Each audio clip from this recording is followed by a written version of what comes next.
जिस समाजवादी पार्टी को बीजेपी लोकसभा चुनाव की रेस में ही नहीं मानती थी, आज वही पार्टी यूपी में सबसे ज्यादा सीटें लाकर अपनी अहमियत दिखा रही है। यूपी वालों ने बीजेपी को जो झटका दिया है, उसने बीजेपी केंद्रीय नेतृत्व को झकझोर दिया है। अभी भी यूपी में अगर देखा जाए तो सत्ता में तो बीजेपी ही रहेगी, क्योंकि ये जो इलेक्शन थे ये सेंटर के थे। हाँ, तो जैसे इस बार प्रार्थनाओं का उत्तर मिला, तो क्या ऐसे ही मसीह लोगों को जब विधानसभा का चुनाव हो तो ऐसे ही प्रार्थना करते रहना चाहिए? प्रार्थना करते रहे। मैं आपको बता रहा हूँ, योगी राज खत्म है, यीशु के नाम से विश्वास की प्रार्थनाएं करो। अगले इलेक्शन में जब उत्तर प्रदेश के विधानसभा के जब चुनाव होंगे, मैं आपको लिख के देता हूँ 100% बीजेपी हारेगी और वहाँ पर अखिलेश यादव की सरकार होगी। मैं आपको बताना चाहता हूँ।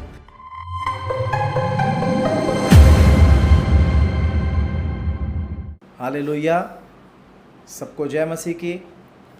आज एक बार फिर से हम एक नए पॉडकास्ट के साथ यहाँ पर आपके लिए मौजूद हैं और हमारे साथ आज फिर से प्रभु के दास बिशप विजय मैनुअल जी आए हुए हैं। हम उनका प्रभु यीशु के नाम से स्वागत करते हैं। प्रेज द लॉर्ड बिशप साहब। Praise the Lord. पिछले दिनों में इलेक्शन हुए हैं हमारे देश के अंदर, सबको पता है लोकसभा के इलेक्शन हुए और बहुमत में कोई भी सरकार नहीं आई। और अगर हम पिछले समय के इलेक्शन को देखें, उनके रिजल्ट्स को देखें, तो बहुत सारी ऐसी बातें हैं जिनको आज हम बिशप साहब से उनके अनुभव के आधार पे डिस्कशन करेंगे और आत्मिक तौर पे मसीह लोगों को इस इलेक्शन के रिजल्ट से क्या देखने को मिलता है, आज हम बिशप साहब से सुनेंगे। एक्चुअली जो स्थिति आज बनी हुई है और भारतीय जनता पार्टी को बहुमत नहीं मिला, गठबंधन के साथ आई है, गठबंधन को बहुमत मिला है।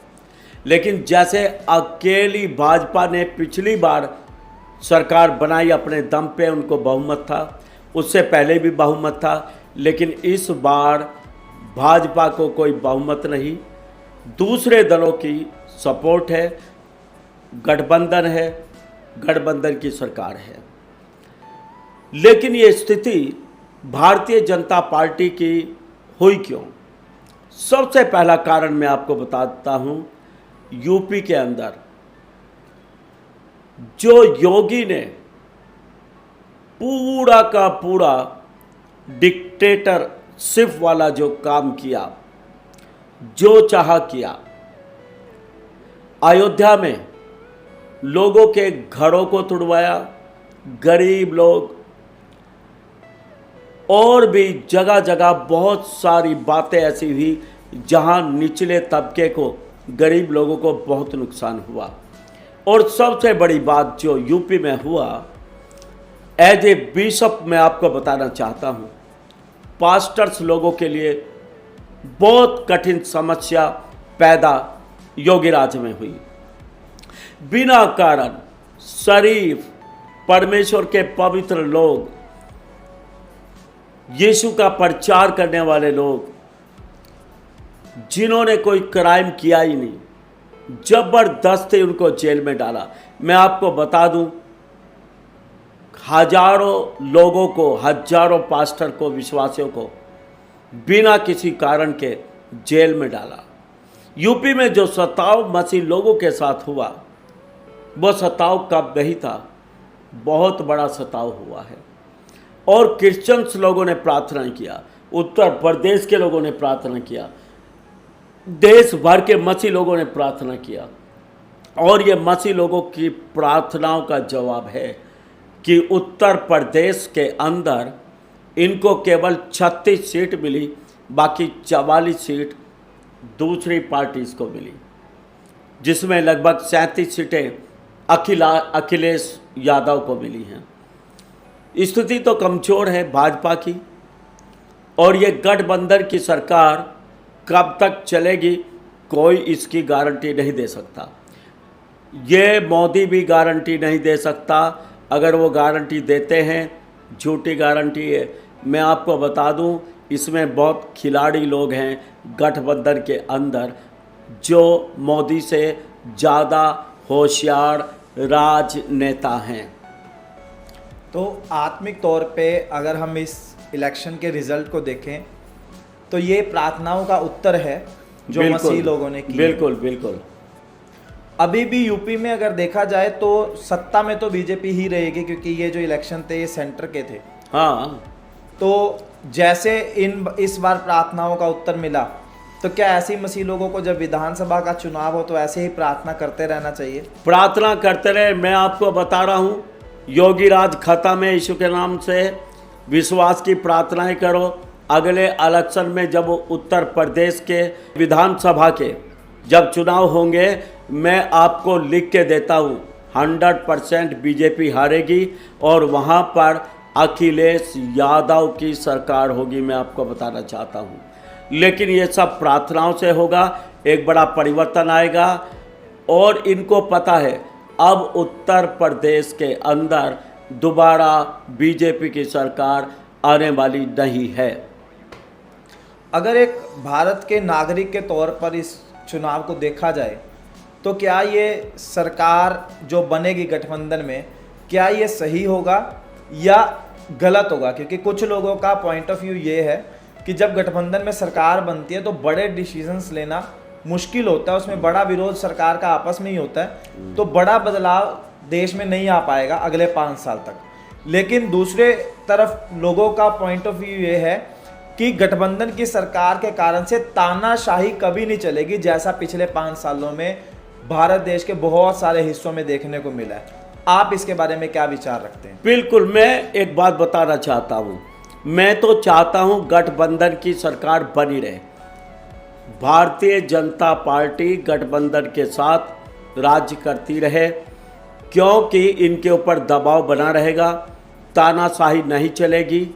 जो कमज़ोर तबके हैं, जैसे क्रिश्चियंस लोग हैं, मुस्लिम लोग हैं और दलित लोग हैं, इन लोगों को पनपने का मौका मिलेगा, क्योंकि ऐसे समय में अन्याय नहीं कर सकते हैं।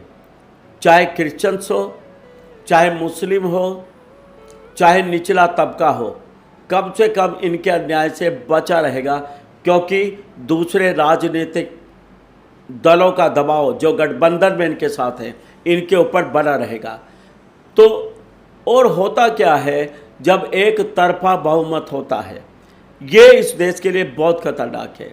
कोई भी होगा तानाशाह होगा, अपनी मन मर्जी करेगा। 10 साल से जो कुछ हुआ, मोदी ने मन मर्जी किया, पूरी तानाशाही चली, उल्टे सीधे कानून बनाए जिनका कोई मतलब ही नहीं है। तो वो उल्टे सीधे कानून बनना तो बिल्कुल बंद है। अभी तो इनको समझ आ गया 5 साल अगर चलना है तो बहुत ही सोच समझ के चलना पड़ेगा। गरीब कल्याण की बातें करनी पड़ेगी, निचले तबकों को कुछ ना कुछ मदद पहुंचानी पड़ेगी, देश के गरीब लोगों के लिए कुछ करना पड़ेगा, तब जाके ये कुछ उम्मीद लगा सकते हैं। लेकिन एक बात और बता दूं, बीजेपी की सरकार केंद्र में इसके बाद आने वाली नहीं है। बिल्कुल टोटल फेल है, ये गलतफहमी में है कि ये अगले 5 साल बाद बीजेपी की सरकार होगी या इस गठबंधन की सरकार होगी। No never. पब्लिक बिल्कुल विरोध में है और विरोध लगातार बढ़ता ही जा रहा है। लोग परिवर्तन चाहते हैं, एक ही पार्टी की सरकार बनी रहे तो लोग जानते हैं ये खतरनाक बात है, इसलिए परिवर्तन को लाना ही पड़ेगा। तो उस परिवर्तन को लाने के लिए या हमारे देश में, क्योंकि प्रभु का दास पौलुस भी, अगर हम रोमियो की पत्री पढ़ते हैं तो वहाँ पर हमें आज्ञा है कि हम अपने ऊपर जितने प्रशासनिक अधिकारी हैं उन सब के लिए प्रार्थनाएं करते रहें। बिल्कुल, हमें प्रार्थना करना चाहिए। प्रार्थना मोदी साहब के लिए भी करना है, बड़े बड़े मंत्रियों के लिए जो सरकार में हैं, सबके लिए, ऑफिसर्स के लिए हम प्रार्थना करें कि ये सब कुछ ठीक काम करे, सरकार प्रजा के साथ अन्याय ना करे, सरकार बिल्कुल ठीक चले, लोगों का कल्याण हो, लोगों का भला हो। इन सारी बातों के लिए हम ज़रूर दुआ करते हैं और हमें दुआ करनी चाहिए। और मैं आपको फिर से बता दूं, ये क्रिश्चियंस लोगों की दुआओं का परिणाम है जो ये गठबंधन की सरकार बनी है। प्रभु का धन्यवाद हो, प्रभु के दास ने बताया अपने अनुभव से, और हम सबको भी प्रभु के दास ने इस बात को बोला है कि हमें मिलकर प्रार्थनाएं करनी है ताकि पूरे भारत देश में एक ऐसी सरकार बने और चले जो लोगों के लिए कल्याणकारी नीतियों को लेकर आए और जिससे सब लोगों की भलाई हो और ख़ास करके मसीह लोगों के खिलाफ जो अत्याचार जो विरोध है वो ना हो, उसके लिए हम लगातार प्रार्थनाएं करें।